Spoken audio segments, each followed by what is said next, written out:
We're going to go out to Chris Welty. He is near the Capital One building there in Lake Charles, and I believe, Chris, they're doing a food distribution right now.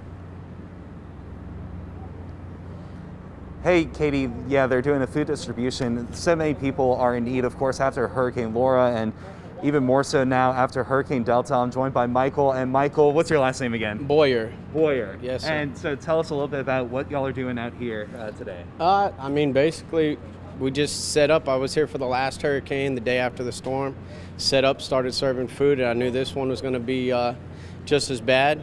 I went around, I'm a district manager for McDonald's, so I went around and checked all my restaurants. We're completely out of power at all those, so nothing better to do than to try and help start serving people until we get power back over here. Yes, sir. And I see, I mean, y'all have quite an operation over here, a little assembly line going. Where are y'all cooking up for people today? We're right down at the corner of Mill Street, and it looks like Lakeshore, I believe. We're right underneath the Capital One building, cooking for free meals for anybody in need. Come on down.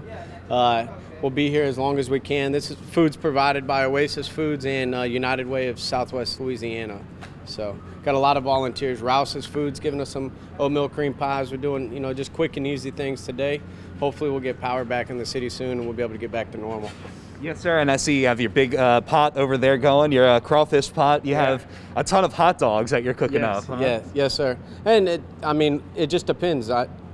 Tomorrow we may be doing grilled chicken. We just really never know how long this thing's going to be out of power, and we plan to serve until we have no more need. So. Yes, sir. And how did you and your family fare during the storm?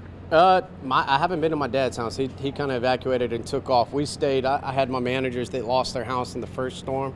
They stayed here with me, and we did good. I mean, a lot of debris and everything. This one wasn't as bad as the last storm.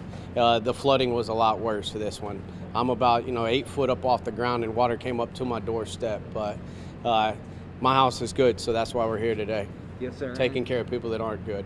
And just one last question for you. Just why is it so important for you to give back to the community when I know that you've been affected by the storm as well? That's what I was raised to do. My dad taught me that take care of everybody, and there's you could see on people's face. You could see as a line of cars line up. There is no person that's not in need here. Everybody needs something. There is no restaurant open. There is no gas station open. There's no hot food anywhere. So if me and my team are able to do it, that's what we're going to do. Yes, sir. Well, thank you so much for the work that y'all are doing, and we appreciate everything. No problem. Yes, sir. Thank you. Right. And we were looking at Mayor Nick Hunter's Facebook page earlier today, and he says that the city is completely without power. I'm going to take my mask off now that we're a safe distance away. But Mayor Nick Hunter is saying that today's really not the day to come back to Lake Charles to continue assessing damage. He wants the emergency crews to come in and do what they need to do before people really start coming in and beginning that cleanup process yet again. But we've seen a good line of cars coming up to this food distribution site to pick up a free meal. Once again, so many people are in need. There's no restaurants open, no gas stations open, there's no electricity, so there is quite a need. And you are coming here at your own risk if you do come today. Back to you all in the studio.